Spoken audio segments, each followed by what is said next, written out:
Je suis Guylaine Cléry, quoi te dire, d'origine guyanaise, passionnée de musique, de culture afro-caribéenne. Et, euh, et voilà, tout est dit, c'est difficile de se définir.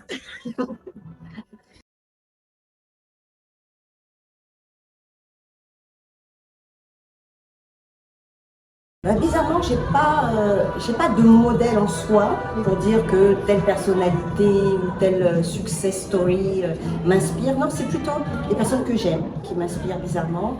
C'est les personnes que j'admire. Et les personnes que j'admire, c'est pas forcément les personnes les plus connues. C'est des personnes que je peux rencontrer au hasard d'un rendez-vous, d'une occasion, et qui m'impressionnent de par leur courage, de par beaucoup de choses. En fait, il suffit que j'ai une admiration ou beaucoup d'amour pour quelqu'un pour que cette personne m'inspire, tout simplement.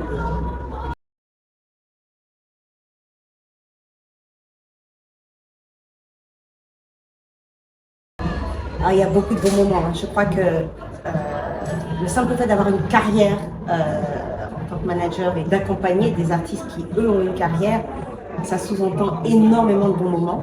Et ça, c'est vraiment pour moi une bénédiction.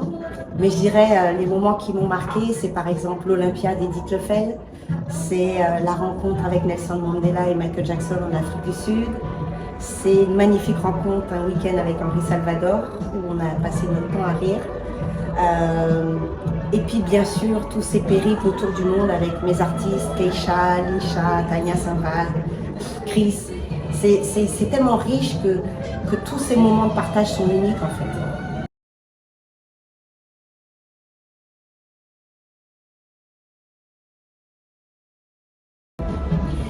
J'ai pas le sentiment d'avoir rencontré des obstacles avec ce terme obstacle.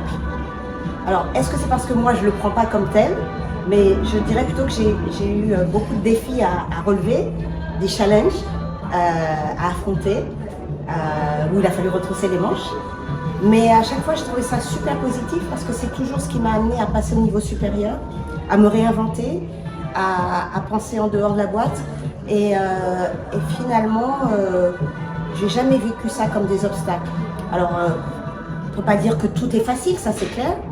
Mais de là à parler d'obstacles, je ne l'ai jamais vécu comme tel. Voilà.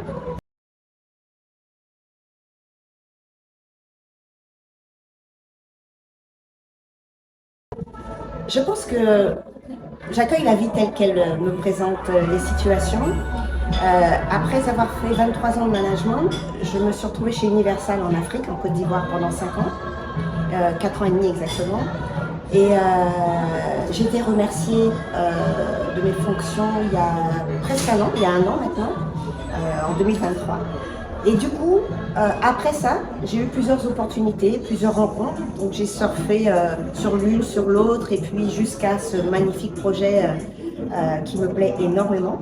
Et je dirais, donc pour répondre à ta question, c'est surtout le hasard des rencontres, c'est les opportunités qui se présentent et qu'on sait saisir ou pas. Voilà, la vie est faite de choix, de rencontres et de choix.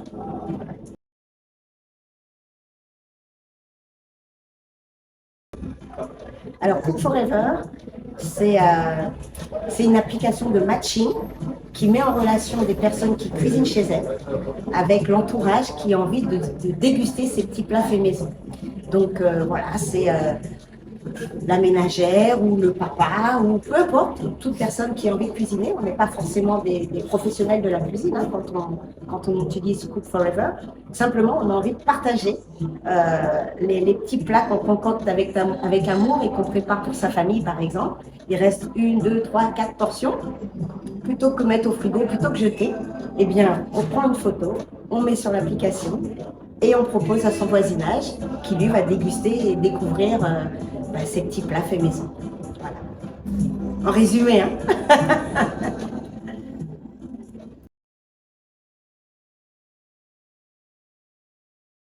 C'est une excellente question. Je commence à avoir un âge de maturité. Et à mon âge, on a envie de faire des choses qui ont du sens. Toute ma vie, j'ai eu envie de faire des choses qui avaient du sens. Pour moi, c'est vrai. Mais là, plus que jamais, mon temps est précieux et j'ai envie de l'investir sur des projets qui, qui, à mon sens, impactent le monde. Pas juste mon plaisir personnel, mais par exemple, quand j'étais dans la musique, je voyais la magie que mes artistes opéraient envers leur public, envers combien de fois on a fait relevé des défis de mission humanitaire. Un artiste, c'est magique. Et bien, cette magie-là, dans ce projet Cook Forever, j'ai l'impression de la retrouver parce que je pense que c'est une application qui va révolutionner le monde, puisqu'elle est, internationale déjà. On développe le projet dans le monde. Et je pense que déjà culturellement, sur certains pays, on utilise déjà ce principe de cuisiner chez soi, de livrer à d'autres personnes. Là, cette application va être un outil pour faciliter tout ça, tout ce qui existe déjà, mais qui n'est pas organisé. Voilà. Là, avec une géolocalisation, tout sera plus simple. Voilà.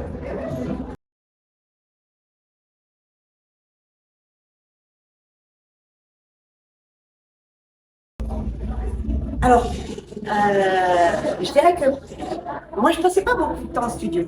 J'ai surtout passé beaucoup de temps à réfléchir à des stratégies pour faire rayonner mes artistes et ensuite aller sur le terrain et sillonner le monde avec eux en spectacle.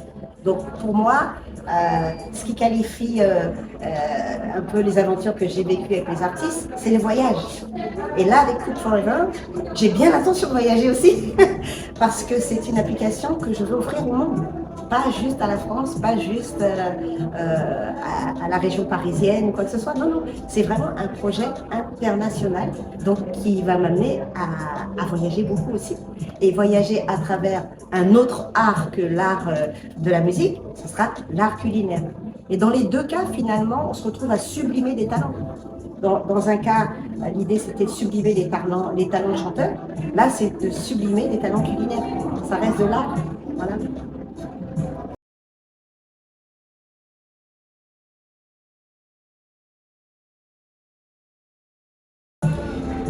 Alors, je ne me suis pas dit est-ce que c'est un avantage ou un inconvénient d'être une femme. Je ne me suis jamais posé la question en ces termes. Je suis une femme, point.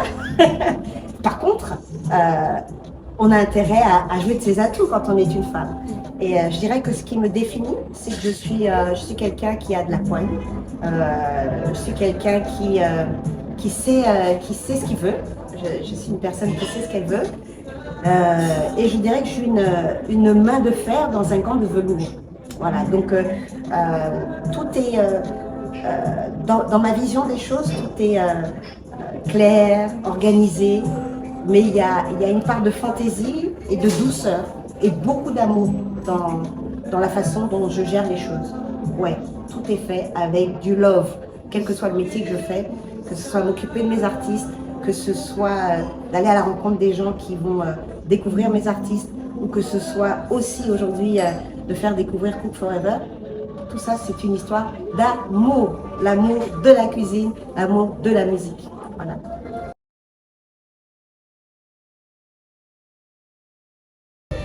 Ma plus grande fierté, alors, à titre personnel, c'est ma fille, bien évidemment.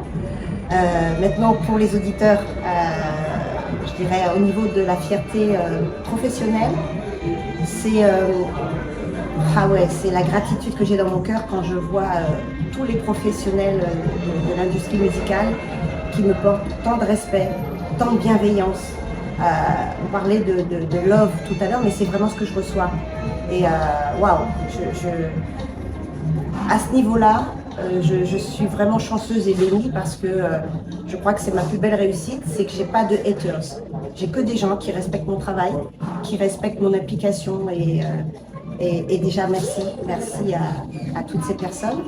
Et puis sinon, à titre plus égoïste et plus égo-trip, je suis très fière d'avoir créé moi Virgin Music Africa. Donc j'ai fondé le label Virgin Music Africa pour Universal Music Africa. J'ai ensuite eu le bonheur de diriger ce label. Ça a été ma dernière mission au sein d'Universal Music Africa. Donc je remercie Universal de m'avoir donné cette opportunité de créer Virgin de toutes pièces. Et je pense que c'est quelque chose qui va prospérer. C'est un label de distribution qui va prospérer. Virgin, c'est pas petit. Virgin, c'est une marque qui appartient à Richard Branson. Donc me dire que Virgin Music Africa, les premiers coups de fourchette et de couteau, c'est moi. Ouais, j'en suis fière.